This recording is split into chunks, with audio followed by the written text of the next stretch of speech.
got the twin Mercury diesel through the stern drive, so that's a twin 270 horsepower on this boat. You can option it with a variety of single engines as well.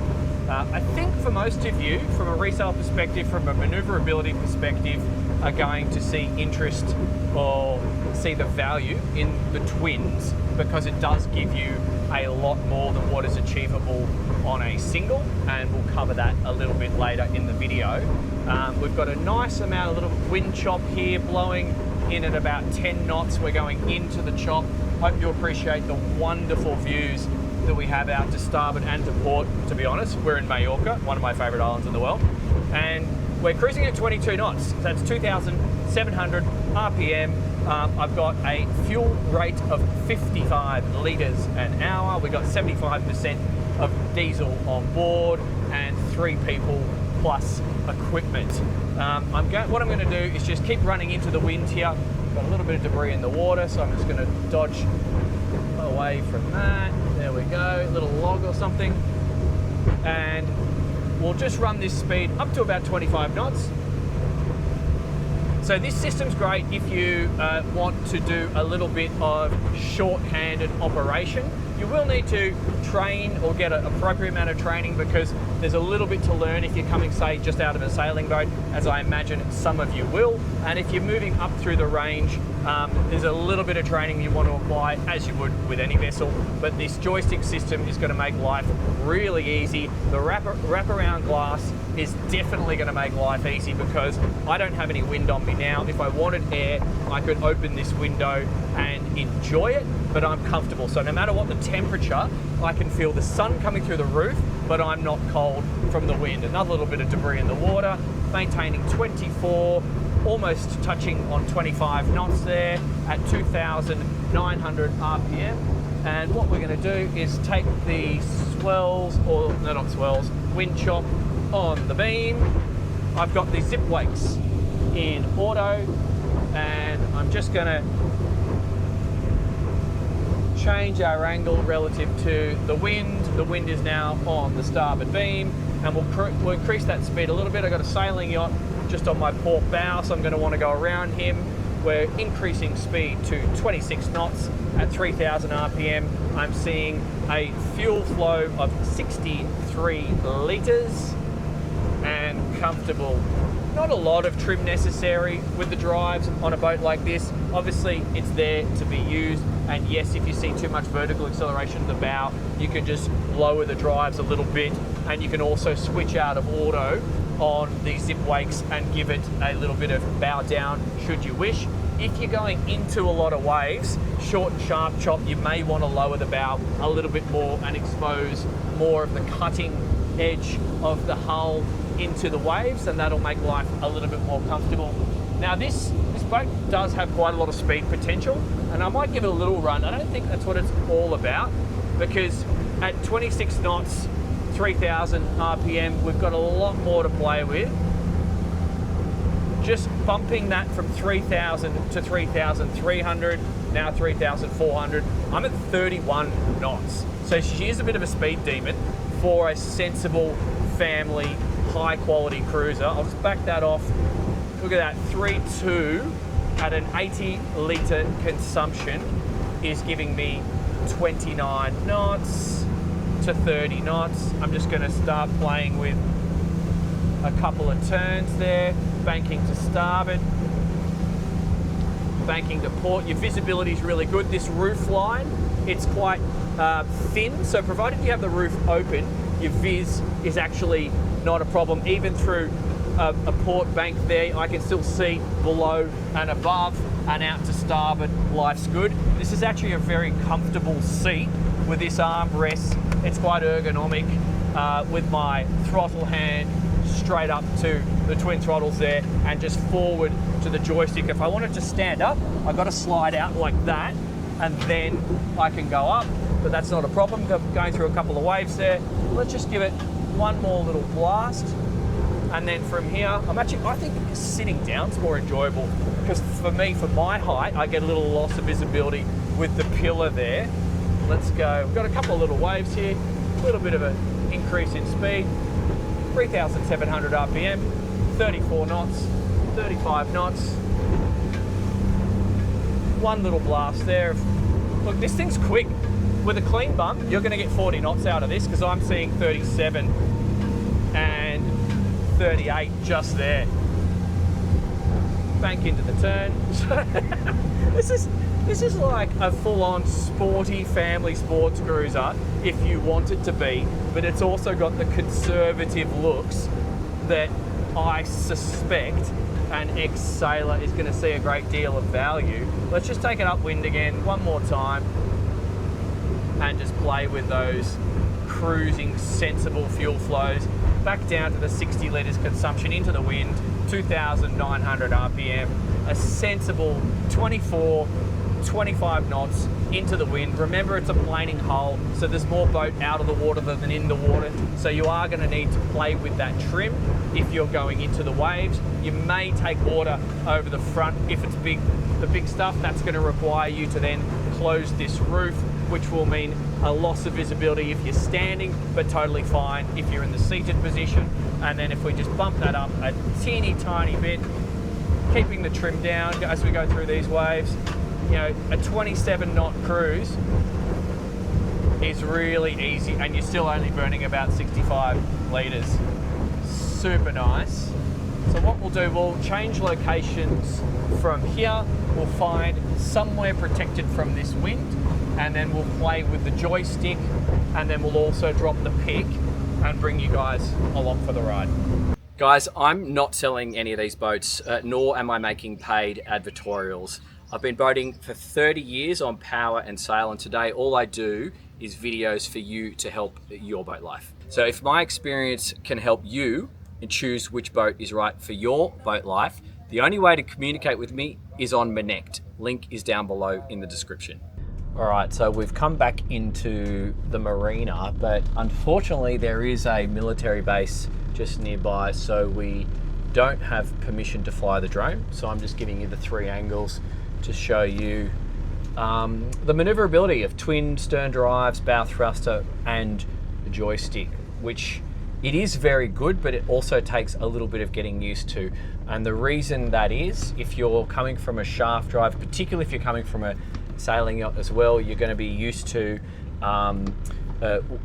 prop wash over a rudder and then a reaction, whereas with stern drives you're powering through the turn, and depending on where the stern drives are, that thrust is either going to help or hinder you. So if you just see how I've done full lock down to port and I've done outside engine in forward, you might notice that the boat's got quite a rate of turn, and you can actually, using drives, you can do kind of like a 3-point turn, utilize the momentum, and then just do opposite lock. And you see how I went to neutral, and then I've done opposite motor reverse, and you just keep that momentum going, and then opposite lock again, forward, and you can, in a relatively relaxed manner, spin the boat around pretty easily. I'm just going to back it up in a straight line. I'm not going to touch the dock because the stern drives do overhang a little bit, so I would suggest if you are coming in to pick people up, probably side 2, whereas if you're doing med mooring style, a passerelle, you're going to be utilizing that anyway. But you can, using the drives, steering, and then bow thruster if you need, maneuver these in quite a straight fashion. So hopefully that gives you an understanding of what it's going to be like pulling the thing into the dock. But then you can also just use transverse thrust. So I've just got engine centered, 1 forward, 1 reverse, and now I'm just going to, not using the joystick, I'm just going to spin the boat and see how controllable it is. And I can also do 2 things here. So what I can actually do, if I wanted to side slip the boat, check that I got the bow thruster on, look behind, I can do wheel down, and because I've done wheel down to port, I can do outside engine in reverse and combine the thruster, and that's actually going to pull me in a fashion towards the dock. But see how it's also pulling me in reverse? You can then swap the wheel and go forward with the wheel down the other way, and that will actually help you. But one thing that I want to show you is the joystick, because this is something you don't have on a shaft drive or many other boats. You can actually just put some side pressure on the stick and see how the boat is essentially parallel with the dock. Don't expect it to stay that way. You may need to introduce some twist on the joystick to maintain that angle, but this is what you can do. Now you can dial up the speed. What I'm also going to do is twisting the joystick like this. You can dial up the speed up and down with, there's generally about 1 to 5 levels on a lot of these joystick systems. So depending on the wind, see that? You can slow your rate of turn in quite a predictable manner. However, you do always want to have access to a joystick, in my opinion, because this is a planing hull. We don't have a lot of boat in the water. We've got a lot of boat out of the water. So essentially when the wind catches the boat, it's going to move. So even though the joystick's going to be able to side slip the boat and maneuver it in quite an easy fashion, if the wind wants to take over, say somewhere like Sydney, Australia, where you get 25 knots of afternoon breeze, you want to be able to tickle that up with a bow thruster. But it's all quite predictable. I do recommend and suggest you get some training on this, because one of the key aspects or the key points for success on driving this system is putting it all into muscle memory, because until you get to the stage of operating the controls without your heads looking at the controls, it still can be a little bit of a confusing task. Once you get to that stage, you'll find yourself empowered to stick this thing anywhere you want. And then if having a small berth is important to you, or you only have access to a small berth, then that's probably going to be a positive for you, because you have quite a luxurious boat with a lot of accommodation that you can still park in your berth. I think that's one of the things that's going to make a key difference for quite a few of you. Anyway, we're going to stick this thing in the berth, and I'll wrap up this video and give you my final thoughts. So that's the end of the day, guys. I hope that was of some use to you. This is a great little piece of kit. I like this boat. I'm going to walk and talk because it's fun, and I want you to appreciate this incredibly beautiful background, because this place is amazing. It really is a paradise. What would you compare this boat? How would you classify a vessel like this one? I definitely think she's suitable to someone who's come out of sailing, but I also see value to those of you who are stepping down from a larger boat and want something very high quality and just ticks the necessary boxes, and potentially families stepping up from like a smaller day boat now wanting to do the overnights, but you don't have access to a larger berth, or you don't want to justify going for a big 40, 50 foot berth. So it very much good for that. What would you compare it with? I think the Nimbus 305 is a definite competition. I've driven that boat, it's on the channel.